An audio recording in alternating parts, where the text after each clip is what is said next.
বন্ধুরা নমস্কার, good morning সবাইকে। আমি আবারও চলে এসেছি একটি নতুন রেসিপি নিয়ে। সয়াবিনের তরকারি অনেকে হয়তো অনেক রকমভাবে খাও, কিন্তু আমি একটু কম মশলায় রান্না করে দেখাবো তোমাদের। তার জন্য আমি দুটো আলু নিয়ে নিয়েছি, লঙ্কা নিয়ে নিয়েছি একটা, টমেটো নিয়ে নিয়েছি একটা। কড়াইতে গরম জল দিয়ে আমি সয়াবিনগুলোকে ভালো করে ফুটিয়ে নিলাম, একটু নরম করে নেব। তারপর আমি জলটাকে ভালো করে নিংড়ে নেব। আর সয়াবিনগুলোকে ভালো করে কিন্তু ধুতে হবে 3-4 বার, কারণ সয়াবিনে প্রচুর নোংরা থাকে। আর এটা সয়াবিন বলতে গেলে কি, এটাকে সয়াবিন বড়ি বলে, কিন্তু আসল সয়াবিনটা তো অন্যরকম হয়। আসল সয়াবিনটা হয় একটু বীজ টাইপের, ওটা হলো সয়াবিন, আর এটা সয়াবিনের বড়ি বলে। আমি জলটাকে ভালো করে ঝারিয়ে নেওয়ার পর আমি এগুলোকে ভালো করে ভাজবো। দুটো আলুও দিয়ে দিয়েছি, আলুগুলোকে একটু মোটা মোটাভাবে কেটে দিয়েছি। মশলাটা খুবই কম পরিমাণে ইউজ করব। আমি পেঁয়াজ হাফ নিয়েছি, দুটো লঙ্কা নিয়েছি, কাঁচা লঙ্কা, জিরে নিয়েছি, গরম মশলা নিয়েছি, সব কিছু নিয়ে ভালো করে বেটে একটা মশলা তৈরি করেছি।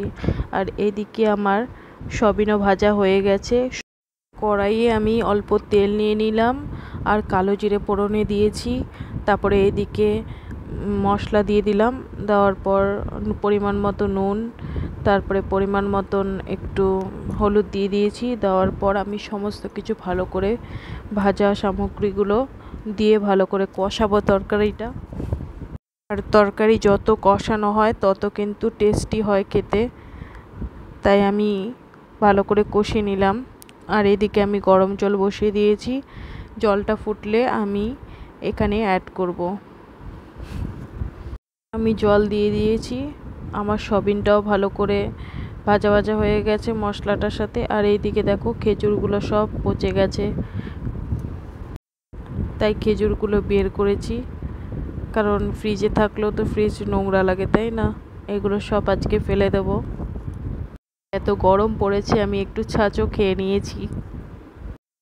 আর শাশুড়ি মায়ের জন্য কয়েকটা জিনিস সেদ্ধ দিয়েছি, পেঁপে, তারপরে এদিকে ভেন্ডি, তারপরে উচ্ছে। পেঁপেটাকে আমি পাতলা করে কেটে নিয়েছি, কারণ তাড়াতাড়ি সেদ্ধ হবে। আর ভেন্ডিটাকে আমি জানি না কিভাবে সেদ্ধ বসাবো, তাই প্রথমে একটা ভেন্ডি ওইভাবে কেটে নিয়েছি, কিন্তু আমার মনে হলো আবার যে এইভাবে সেদ্ধ দিলেই, গোটা সেদ্ধ দিলেই ভালো হয়, তাই আমি গোটাই সেদ্ধ বসিয়ে দিলাম।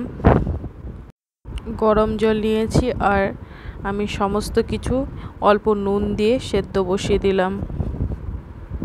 এদিকে আমার তরকারি ফুটে গেছে, সয়াবিনের তরকারি।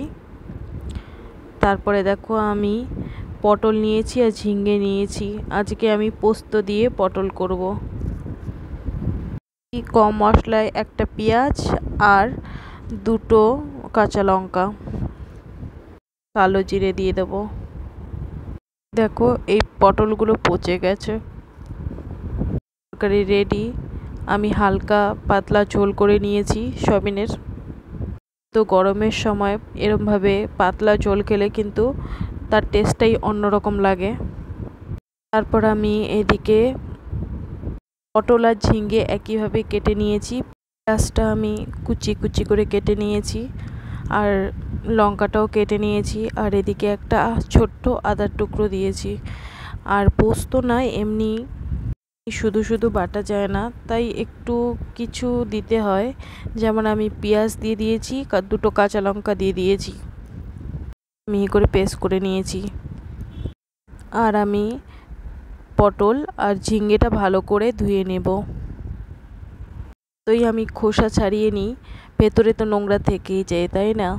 তাই আমি ভালো করে পটল আর ঝিঙেটা ভালো করে ধুয়ে নিলাম। বন্ধুরা, তোমরা কে কিভাবে পোস্ত রান্না করো আমাকে একটু জানাবে, তাহলে আমিও চেষ্টা করব আবার নতুন একটি রেসিপি নিয়ে তোমাদের সামনে হাজির হওয়ার। আমার ভালো করে ধোয়া হয়ে গেছে, দেখো কি সুন্দর করে কেটেছি আমি। আর কড়াইয়ে তেল দিয়ে দিলাম, খুবই সামান্য পরিমাণে তেল দিয়েছি আমি। কালো জিরে ফোড়ন দিয়ে দিলাম। আমি একটু পটল আর ঝিঙ্গেটা ভালো করে ভেজে নেব। খুব বেশি তেল দিইনি আমি, কারণ খুব বেশি তেল এত গরমের মধ্যে একদমই ঠিক না শরীরের জন্য। আমার সেদ্ধর আইটেমগুলো হয়ে গেছে। এদিকে আমি মশলাটাও দিয়ে দিলাম। মশলাটা খুব মিহি করে পেস্ট হয়েছে। স্বাদ আনার জন্য আমি দুটো বাতাসা দিয়েছি, দুটো না, বলতে গেলে একটা আর আরেকটার অর্ধেকটা। আমি আর এক্সট্রা কোনো জল ইউজ করব না। আমি যে পটল আর ঝিঙের মধ্যে যেই জলটা ছিল ওটা দিয়ে আমি ভালো করে কষিয়ে নিয়েছি। আর আমার তরকারি হয়ে গেছে। বন্ধুরা, আমার ভিডিও যদি ভালো লেগে থাকে তাহলে লাইক সাবস্ক্রাইব অবশ্যই করো। আমি চেষ্টা করব তোমাদের জন্য আবার ভালো ভালো ভিডিও নিয়ে আসার। থ্যাংক ইউ বন্ধুরা, এভাবে আমার পাশে থেকো। Thank you so much.